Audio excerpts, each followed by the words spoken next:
That is the president you see there with the vice president and the secretary of state. Let's listen. Good afternoon.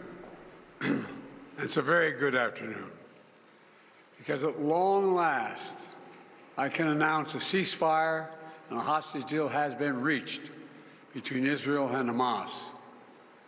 For more than 15 months of conflict that began with Hezbollah's brutal massacre on October the 7th, more than 15 months of terror for the hostages, their families, the Israeli people, more than 15 months of suffering by the innocent people of Gaza. Fighting in Gaza will stop, and soon the hostages will return home to their families. The elements of this deal were what I laid out in detail this past May, which was embraced by countries around the world and endorsed overwhelmingly by the UN Security Council. The deal is structured in 3 phases. Phase 1 will last 6 weeks. It includes a full and complete ceasefire, withdrawal of Israeli forces from all the populated areas of Gaza, and the release of a number of hostages held by Hamas, including women and elderly and the wounded. And I'm proud to say Americans will be part of that hostage release in Phase 1 as well. And the Vice President and I cannot wait to welcome them home. In exchange, Israel released hundreds of Palestinian prisoners. And during Phase 1, the Palestinians can also return to their neighborhoods in all the areas of Gaza. And the surge of humanitarian assistance into Gaza will begin. And the innocent people can have a greater access to these vital supplies. You know, during the next 6 weeks, Israel will negotiate the necessary arrangements to get Phase 2, which is a permanent end of the war. Let me say it again, a permanent end of the war. There are a number of details to negotiate to move from Phase 1 to Phase 2, but the plan says if negotiations take longer than 6 weeks, the ceasefire will continue as long as the negotiations continue. I've spoken to the Emir of Kuwait and the President of Egypt, and we have pledged to make sure the negotiations will keep moving forward for as long as it takes. Then, when Phase 2 begins, there will be an exchange for release of the remaining living hostages, including male soldiers, and all remaining Israeli forces will be withdrawn from Gaza, and the temporary ceasefire will become permanent. And finally, Phase 3, any final remains of hostages who have been killed will be returned to their families, and a major reconstruction plan for Gaza will begin. This is the ceasefire agreement I introduced last spring. Today, Hamas and Israel have agreed to that ceasefire agreement and the whole ending the war. You know, those of you who have followed the negotiations can attest, the road to this deal has not been easy. I've worked in foreign policy for decades. This is one of the toughest negotiations I've ever experienced. And we reached this point because of the pressure that Israel built on Hamas, backed by the United States. Hamas's longtime leader, Sinwar, was killed. Hamas's strongest supporter, Iran, launched attacks on Israel. And those attacks failed after my administration organized a coalition of nations to stop them. And after I ordered the U.S. ships and planes to come to Israel's defense, we also shaped Israel's strong and calibrated response, destroying Iran's air defenses, but avoiding an escalatory cycle of an all-out war. The United States also organized a coalition of 20 countries to stand up to attacks by the Houthis, including their missile attacks in Israel. Then, Hezbollah, another of Hamas's strongest backers, was significantly weakened on the battlefield, and its leadership was destroyed. With our support, Israel negotiated a ceasefire with them, and after that, Lebanon finally elected a new president who's not beholden to Hezbollah, and he can begin a new chapter for the Lebanese people.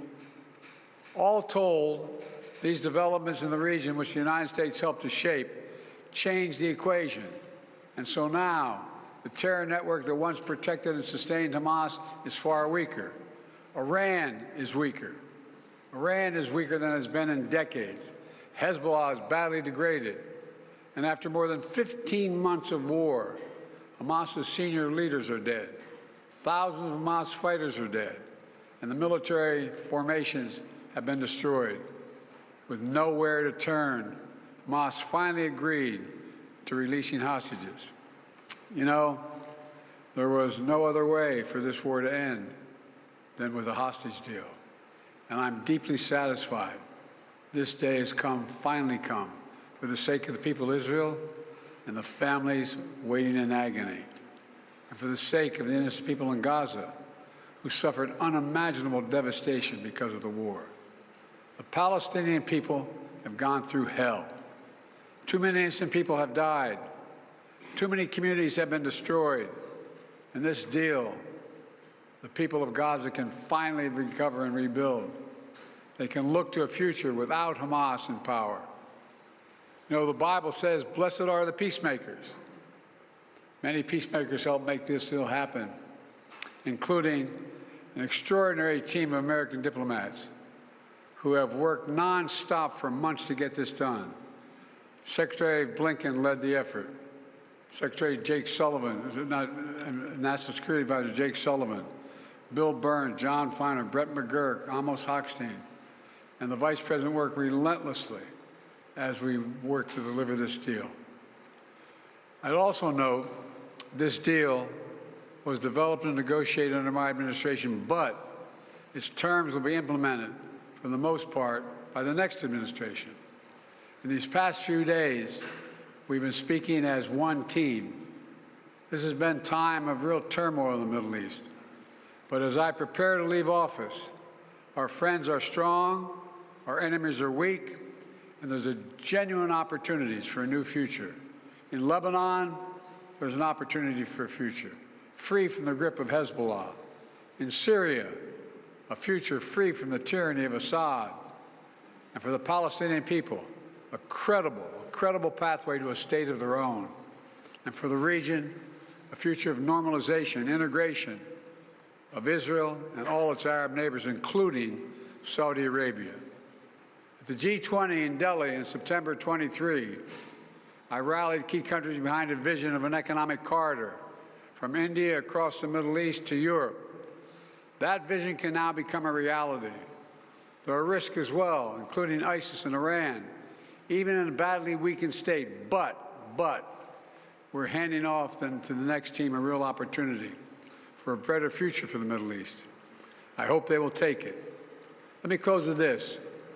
My friend for years in the United States Senate, former Senator George Mitchell, who did so much to forge peace in Northern Ireland, once said about diplomacy, he said, it is a 700 days of failure and 1 day of success.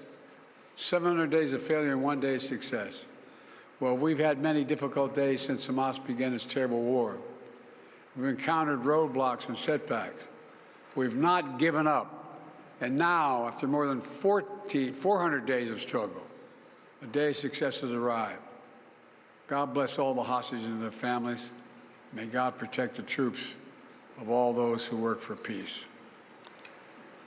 Mr. President, how do you see the future of Gaza now? As you were saying, the implementation of this deal will be in the hands of the next administration. And basically, they will shape the future of Gaza. So how do you see this future? And also, how much credit do you give to the Trump team for this deal? Trump is already taking credit for it. Well, you know, this is the exact framework of the deal I proposed back in May. Exact. And we got the world to endorse it. Secondly, it's America's support for Israel that helped them badly weaken Hamas and its backers and create the conditions for this deal. And thirdly, I knew this deal would have to be implemented by the next team, so I told my team to coordinate closely with the incoming team to make sure we're all speaking with the same voice, because that's what American presidents do. Thank you. In the, how many Americans will be released when the hostages are being released?